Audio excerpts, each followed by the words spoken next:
Hello friends, কেমন আছো তোমরা সবাই? আশা করছি তোমরা সবাই খুব ভালো আছো। তো আজকে আমি চলে এসেছি আর একটা নতুন ভিডিও নিয়ে। তো আজকে ছিল 25th ডিসেম্বর। তো আমরা ভেবেছিলাম দুপুরবেলা লাঞ্চটা বাইরে করব অ্যান্ড দেন একটু বেলুড় মঠ থেকে ঘুরে আসব। আমরা দুপুরবেলায় লাঞ্চ করার জন্য চলে গেছিলাম কলকাতার হেরিটেজ রেস্টুরেন্ট নিজামসে। এটা ছিল ভেতরের অ্যাম্বিয়েন্সটা, দেখতেই পাচ্ছ বেশ একটা ওল্ড স্কুল চার্ম আছে।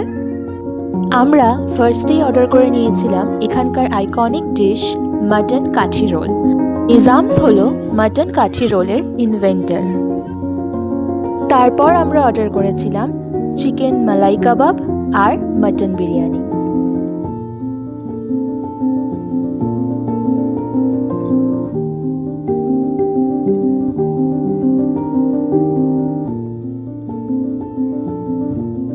যদিও আমার পার্সোনালি মালাই কাবাবটা এতটা ভালো লাগেনি, তবে কাঠি রোল আর মাটন বিরিয়ানিটা খেতে ছিল অসাধারণ।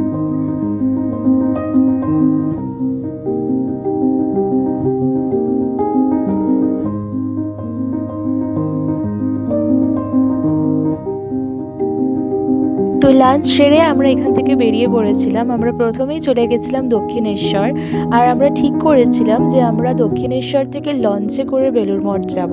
তো এর আগে বেলুড় মঠ দক্ষিণেশ্বর আমরা অনেকবারই গেছি, তবে লঞ্চে করে কখনো আমরা দক্ষিণেশ্বর থেকে বেলুড় মঠ যাইনি। তো এটা আমাদের ফার্স্ট টাইম ছিল।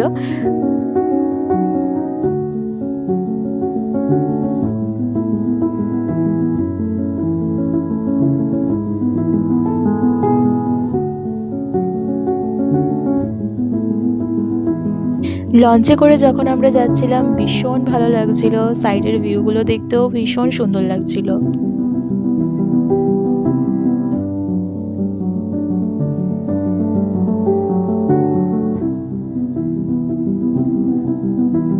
তারপর আমরা চলে এসেছি বেলুড় মঠ। দেখো পাড়ে কত লোকজন বসে আছে।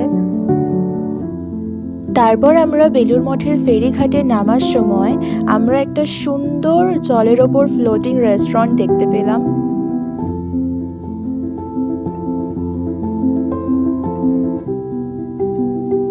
তারপর আমরা লঞ্চ থেকে নেমেই একটু তাড়াতাড়ি ভেতরের দিকে হেঁটে যাচ্ছিলাম, কারণ আমাদের গুরুদেবকে প্রণাম করার ছিল।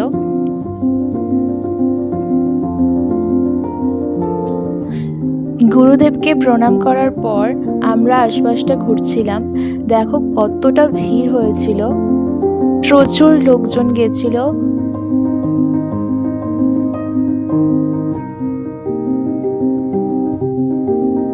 এখানে সবাই দাঁড়িয়ে স্ক্রিনে সন্ধ্যা আরতি দেখছিল। বড় মন্দিরের ভেতরে ঠাকুরের সন্ধ্যা আরতি চলছিল।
তারপর আমরা ফেরার সময় রাত্রে ডিনারের জন্য কলকাতার ফেমাস বচ্চন ধাবা থেকে আমরা নিয়েছিলাম এগ তড়কা আর রুমালি রুটি।